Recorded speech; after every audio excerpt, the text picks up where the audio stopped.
In die tempel, stil en klein,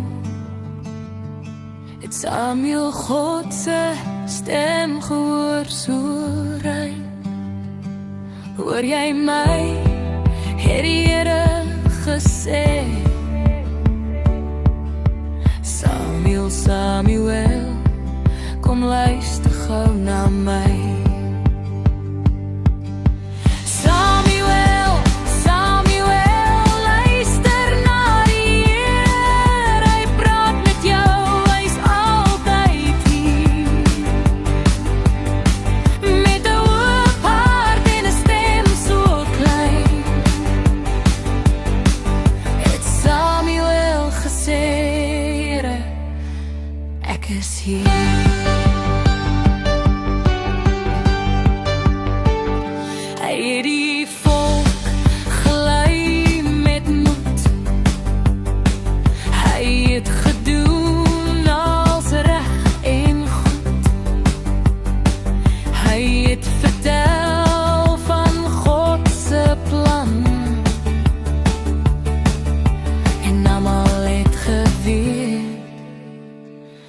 Hy is die man.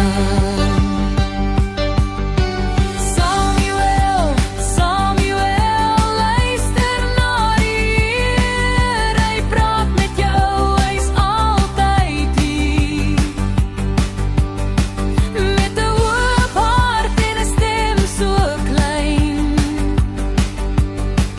het Samuel gesê, Here, ek is hier.